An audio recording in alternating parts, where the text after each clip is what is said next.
Bismillahirrahmanirrahim. Assalamualaikum warahmatullahi wabarakatuh.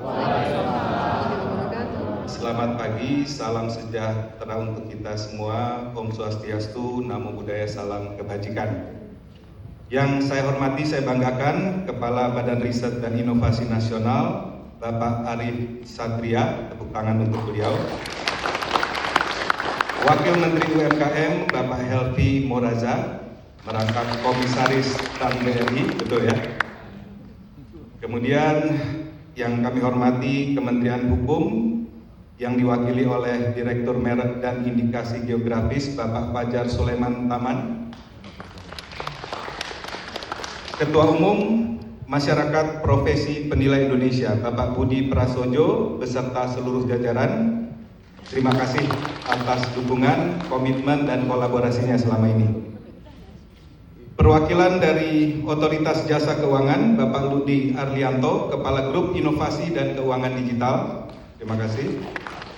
Yang mewakili dari Gubernur Bank Indonesia, yaitu Ibu Anastuti Kusumo Wardani. Beliau adalah dari Departemen Ekonomi Keuangan Inklusif dan Hijau. Kemudian perwakilan dari Kantor Staf Presiden, Ibu Sheryl Tanzil, tepuk tangan untuk beliau. Dan juga perwakilan dari stakeholder kami, mitra strategis kami, GCRAF, Gerakan Ekonomi Kreatif Nasional, dan ICCN, Indonesia Creative Cities Network. Tepuk tangan untuk beliau. Hadir pula pada hari ini yang tidak kalah pentingnya adalah dari perwakilan dari Himpunan Bank Milik Negara, hadir dari BSI, diwakili Direktur Compliance dan Human Capital, Bapak Arif Andi Sanjaya. Hadir mewakili Direksi BRI, diwakili oleh Vice President of Institutional Business, Bapak Ivan Hariman. Kemudian hadir juga mewakili Direksi Bank Mandiri oleh Vice President Ibu Heru Rizky Jiwa Yani. Dan dari BRI diwakili oleh Vice President Institutional Banking 1, Bapak Ali Syahzad. Terima kasih.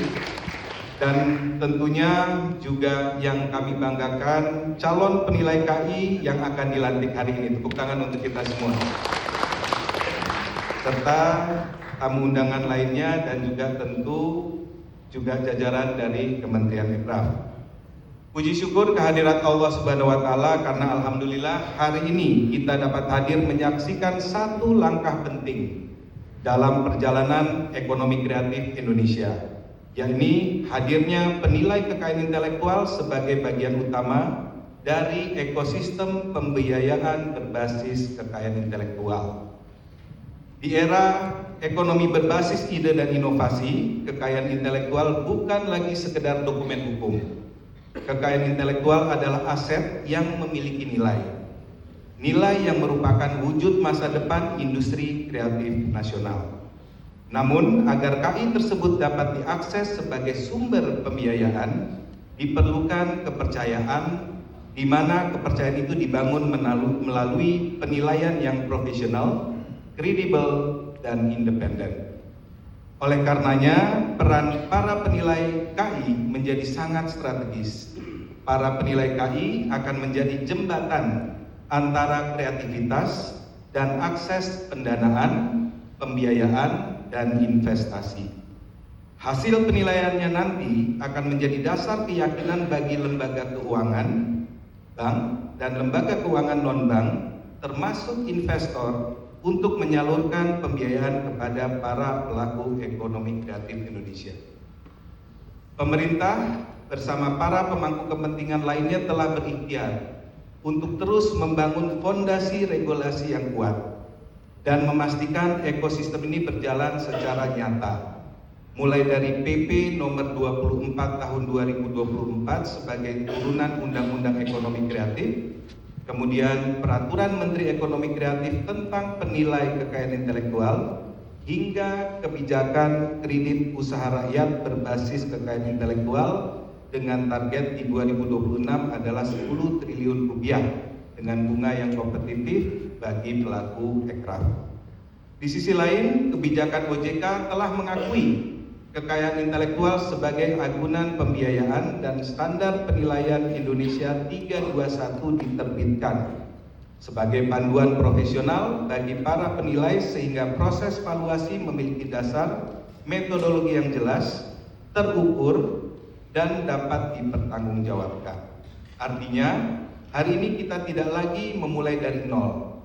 Kita memulai dari fondasi yang sudah kita siapkan bersama, dan tugas kita berikutnya adalah memastikan bahwa ekosistem ini berjalan dengan baik, dapat dipercaya, dan memberi manfaat nyata bagi para pegiat ekonomi kreatif. Sebelum saya lanjutkan, saya ingin membahas sedikit tentang terkait dengan perkembangan industri kreatif Indonesia. Bisa dipaparkan slide itu. Kalau dilihat jadi begini, Pak Adi Satria. Jadi memang teman-teman ini juga harus dijelaskan peluangnya. Jangan disangka ini sebagai ibadah, ini bukan dari pahala. Kita juga lihat peluang bisnis yang cukup besar. Jadi ini saya coba paparkan. Jadi Presiden melalui RPJMN juga melalui Bappenas telah memberi target kepada kementerian ini. Targetnya atau IKU-nya, raportnya kementerian ini ada 4. Pertama kaitannya dengan investasi, di mana kami diberi target di tahun 2025 adalah di 136 triliun, ada laser point, rupiah, dan di Desember data dari Kementerian Investasi sudah mencapai 134% dari target. Jadi investasi yang masuk itu bukan yang MOU, tetapi hampir 10% dari total realisasi investasi nasional. Artinya apa? Artinya investor asing itu semakin tertarik untuk melakukan investasi di sektor ekonomi kreatif. Artinya juga dalam nanti kalau ada IP lokal, KI lokal yang akan diinvest oleh perusahaan-perusahaan asing pasti butuh jasa penilai untuk menilai potensi terhadap bisnis mereka. Yang kedua, ekspor. Dari target yang diberikan 26,4 miliar US dollar di bulan November telah mencapai 110%. Datanya dari mana? Dari BPS. Berdasarkan apa? Berdasarkan 264 kode KBLI. Jadi semua yang dihitung ini bukan asumsi dari kementerian, tetapi sudah ada KBLI-nya ketika menghitung investasi maupun yang menghitung untuk ekspor tenaga kerja dan PDB. Kemudian tenaga kerja, kami ditargetkan 25,5 juta, di Agustus telah mencapai 27,4. Tetapi nanti data persisnya kita juga akan dapat pada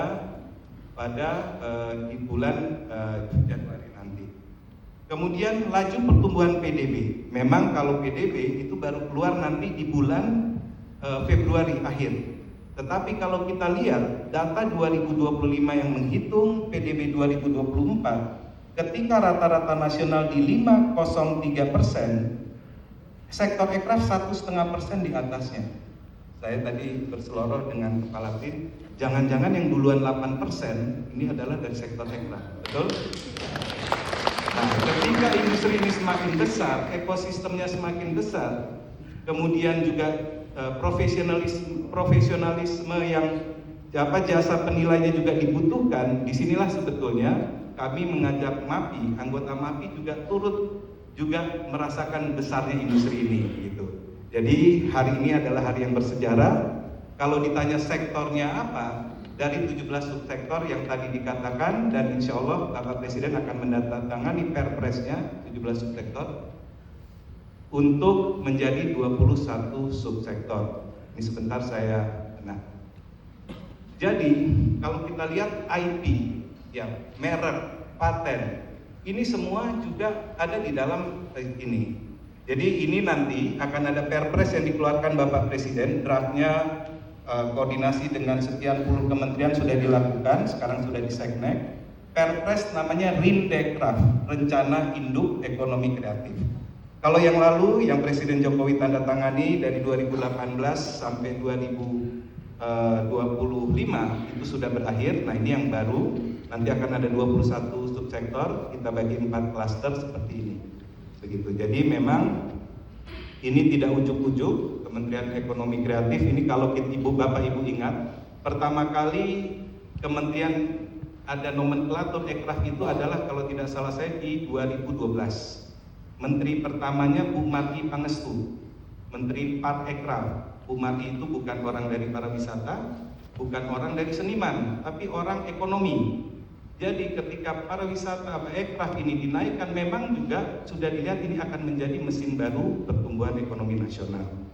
Kemudian periode pertama Pak Jokowi, kepala badannya waktu itu Pak Triawan Munaf, kalau masih ingat, bapaknya, kalau bapak supaya ingat, saya ingatkan ini bapaknya Sherina Munaf, bapak-bapak baru ingat.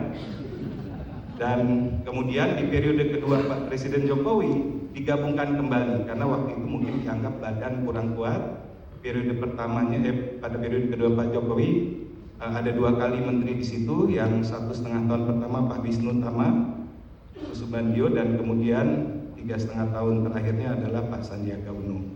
Dan kemudian melihat perkembangan yang pesat, Presiden Prabowo Subianto mendirikan Kementerian Ekonomi Ekraf secara khusus untuk pertama kali dalam sejarah Indonesia. Jadi ekonomi kreatif sekarang berkembang tidak hanya di negara-negara yang besar, tetapi juga negara-negara berkembang. Ya, kita tahu bahwa ekonomi kreatif di Amerika cukup kuat, di Inggris, Prancis kuat, kemudian di Jepang, India, bahkan Cina, dan sekarang Vietnam, Malaysia, Thailand juga cukup kuat menyumbangkan yang signifikan terhadap perekonomian negaranya. Dan Indonesia sekarang Bapak Ibu juga mengikuti bagaimana musik, film, games kita, kemudian IP dari fashion kita, kuliner kita juga semakin marak, tidak hanya menjadi tuan rumah di negeri sendiri, tetapi juga sudah menjadi masuk ke market regional bahkan ke global.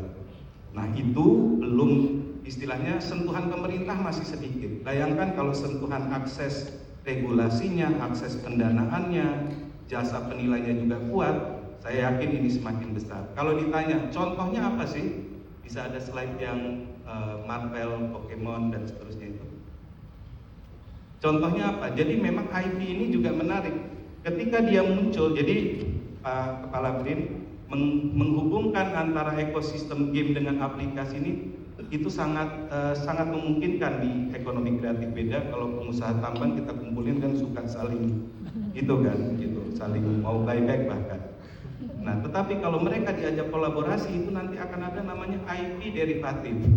Munculnya dari games, tetapi nanti bisa berubah IP derivatifnya menjadi film, bisa menjadi merchandise, bisa menjadi aplikasi, bisa menjadi fashion dan seterusnya. Contoh, Jumbo, sebagai contoh. Jumbo, film Jumbo, animasi Jumbo kalau yang sempat nonton, itu ketika mau dimunculkan hari pertama Lebaran tahun lalu, kira-kira 1 bulan yang sebelumnya datang bertemu kami. Mereka mengatakan butuh dukungan dari Kementerian Ekraf supaya break even-nya mereka ketemu.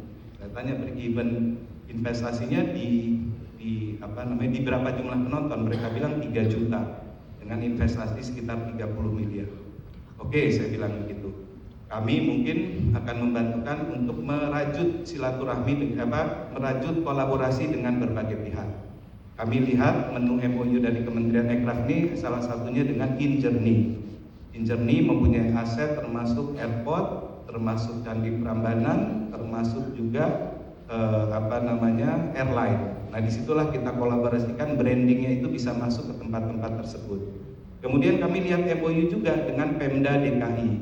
Pemda DKI juga minta kolaborasi agar DKI bisa menjadi kota sinema. Ya, kota sinema artinya setiap film-film potensial mereka juga mau mendukung dengan membantu mempromosikan. Oke, kami rajut juga dengan Pemda DKI, ada di beberapa titik di DKI. Ketika masuk ke sosmednya DKI berarti promosinya sudah nasional. Alhamdulillah setelah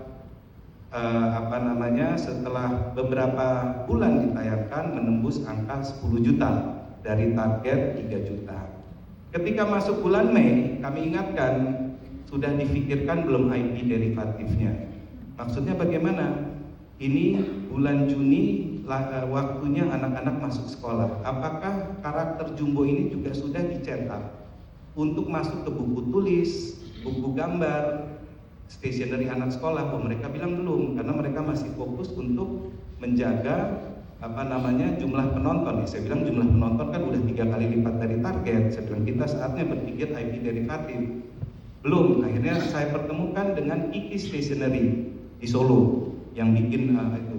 Mereka biasa bikin, begitu kita ceritakan, mereka sambut baik karena biasanya mereka bikin dengan gambar Spider-Man, Batman, Harry Potter dan seterusnya. Begitu ada ini, langsung mereka cetak, dibagikan ke distributor mereka di berbagai kabupaten kota, penjualannya meledak.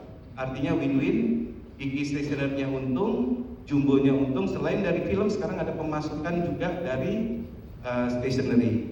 Nah, kemudian mereka bicara lagi dengan garment company dan seterusnya. Nah, disitulah IP derivatif itu ada contohnya. Bisa ditampilin yang sukses di luar negeri, dan kami yakin bahwa di Indonesia tidak lama lagi akan seperti itu. Warnanya bisa dibetulin. Jadi warnanya. Jadi kalau kita lihat ini bisnis IP ya. Kita ingat Pokemon, itu awalnya tahun 96 dari video game. Bisa warnanya dibetulin. Ketika muncul dari video game, ya, sebetulnya turunannya itu bisa jadi merchandise, bisa jadi trading card, bisa jadi komik, bisa jadi box office movie, bisa jadi home entertainment, bisa jadi buku, bisa jadi masuk ke TV, bisa jadi musik, museum, bahkan juga stage play ataupun juga theme park. Sebetulnya begitu. Ini warnanya, bisa nggak warnanya?